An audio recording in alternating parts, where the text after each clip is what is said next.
This was and still is the fastest car in the world, the SSC Thrust. And this is it moments before it would hold that record for the next 28 years. And if you want to know how, we gotta start at the beginning.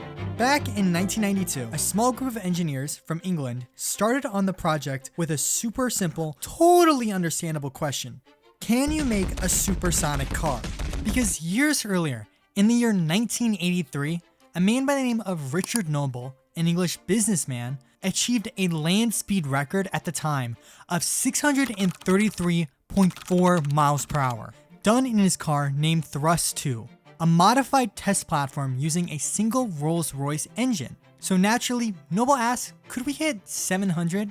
And if 700, why not the sound barrier? Now, years later, Richard Noble met a man by the name of Ron Ayers, and along with him, created their concept for a supersonic vehicle. The first thing they realized is that stability was key with these cars. Going supersonic would place a ton of air on the car, and potentially it would have been enough to produce lift and throw the car into the air. So they decided a dart shape would be perfect to prevent this from happening. And if you didn't know this about darts, a big component to their accuracy is that all of the weight is up front.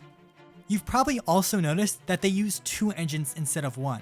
That's because a 2-engine setup is more balanced than just using 1 jet engine, which in most cases is set up just below the driver. Plus, having those 2 engines pushed to the front would add even more weight to the nose, meaning there was less of a chance of the nose lifting up and throwing the vehicle over. Now, I say jet engines. Well, what I'm actually referring to is 2 Rolls-Royce Spey turbofan jet engines, the same ones used in the F4 Phantom, the British version of course. Each of these engines made about 20,000 pounds of thrust. That's equal to 50,000 horsepower, by the way. Just an insane amount. And these engines did all of this while chugging about 18 liters of fuel per second. But what do all these words mean? Well, the best explanation I've come up with is this. First, turbojet engines work by intaking air, compressing it like a turbo on a car does, then the compressed air and fuel get mixed in a chamber together, ignited, it explodes, and then the jet engine sends out all of that exhaust through the back at a high speed. This high-speed exhaust then spins another turbine sitting at the back, which goes back around, spinning the compressor up front. These allowed SSC Thrust to accelerate from 0 to 600 in just 16 seconds. But now, let's move on to the cockpit. As you can see, it's small, really small, barely larger than the driver himself, a man by the name of Andy Green. Before driving this supersonic jet car, he actually used to fly fighter jets for the RAF, which naturally translated into the way the cockpit looked, which meant there's a lot of gauges and a lot of stuff to keep track of. So I'm just gonna label all of the gauges here real quick. He also has a radio, a stopwatch, some buttons for parachutes, which I'll talk about later, and then finally the steering wheel, which seems pretty normal on the outside. But it has one of the weirdest quirks of the entire vehicle. That steering wheel is actually attached to the rear wheels. Why? Why rear wheel steering? Why not front wheel? That makes the most sense, right? Well, remember how the car was designed to be a dart shape? Well, with a dart shape, there just isn't enough space. So little, in fact, they had to fit the wheels in asymmetrically. And still, why not the front wheels? Well, if they had made the front wheels steerable, they would have had to increase the width of the car, increasing drag by a ton. And I know it seems crazy, but this design had been used before, just not successfully. So in order to test their idea, they took an old Mini Cooper and stuck this to it. And surprisingly, while looking like an amalgamation, it actually was pretty stable and worked really well. Now, since we're still talking about the rear of the car, I think we should start talking about the parachutes, which are pretty important. There's 2 different sets, one for stopping at 200 miles per hour and one for stopping at 600. They could both be used at once, or you could just use one or the other. These parachutes were made from reinforced, heat and stress resistant materials such as Kevlar and nylon. Now that it's built, let's talk about how they actually got that land speed record. Their main goal was to go to the Black Rock Desert, Nevada. Essentially, it's just an old dried up lake bed from the Ice Age.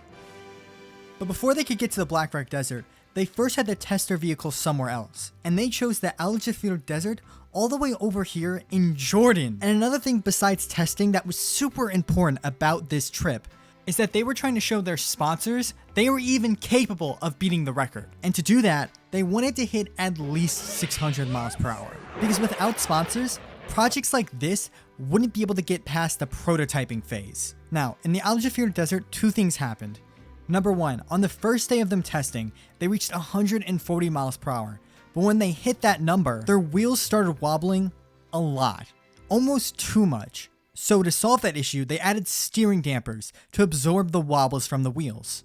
That took an entire week to solve. Then, something even more disastrous happened. They hit 540 miles per hour, which was getting closer to 600, but as they went over 540, the steering kind of broke.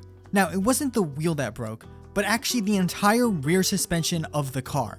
So fixing it within a week was kind of out of the question. And of course, despite having sponsor funding, they still didn't have that much money. They hadn't really proved anything. So they really only had two options: stay here, fix the car, or go back to England. Oh, and did I mention, some of the engineers who were working on the project there were technically on a vacation from their regular jobs. So of course, in order to save money and actually fix the car, they decided to go back to England and just prepare for the competition. And I said competition, I mean competition. Did you think this whole time there wasn't anybody else working on a supersonic car? Of course there was. And I'm not calling you stupid, but there was another team who was dead set on breaking the record themselves. And their name was the Spirit of America. Oh heck yeah, brother. Burgers, cheeseburgers. Burgers, cheeseburgers, Coca-Cola, red wine. Now, the thing about the Spirit of America that was kind of scary was that they were able to practice in the desert beforehand. They also had a ton more sponsors. And they had Craig Breedlove, a driver who'd already broken some other land speed records before. Now, the competition started early October, and I want to highlight how much money they had. When they got there, they didn't get a hotel or even a semi-nice motel. They actually had to rent empty homes with just one mattress. And, of course, immediately on day 1 and day 2, they had issues. During their runs, they would simply get up to 500 miles per hour, but as they approached 600, one of the onboard computers would suddenly shut off, killing the engines with it. This is the danger of going so fast. The vibrations caused from the vehicle traveling that quickly through the air, plus all the vibrations from the giant jet engine strapped to it, caused the computers to disconnect. And this is a common problem of supersonic speeds. Even NASA has to deal with it. Large vibrations like those in a rocket or a supersonic land vehicle tend to shake computers around so hard, small components can break off, causing complete crashes and failures. In SSC Thrust's case, that's a complete loss of their vehicle, with no chance of them ever running again. And though in hindsight it seemed really simple, it took an entire week for the engineers to figure out all they needed to do was just screw the computers in better. Luckily, with that issue solved, they ran the next 2 times, first hitting 700 and then hitting 714, passing a major milestone. But then as they were coming back, one of the team members noticed that some of the panels were missing.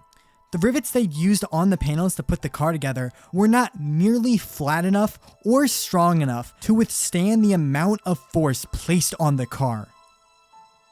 One thing that's super important about setting a land speed record is your recorded speed is an average. It's a combination of 2 runs that take place within an hour, and unless they reach Mach 1 on both runs, they'd still average less than supersonic. So, what do you do when all the odds in the world are against you? You do it anyway. On run 1, they broke the sound barrier. But then they missed their mark by a minute, not completing both runs within an hour.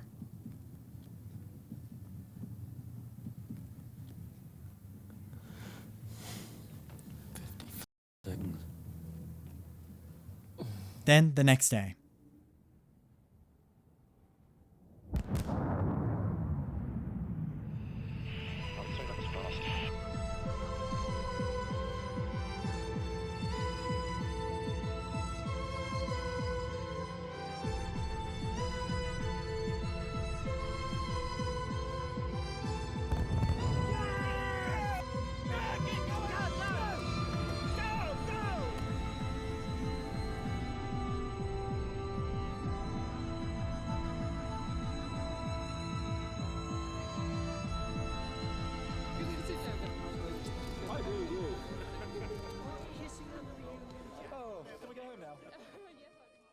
Now, you might be wondering what happened to the Spirit of America. Well, on their first run, their jet engine ended up sucking up a rock into itself, subsequently turning it into a $10 million pinball machine.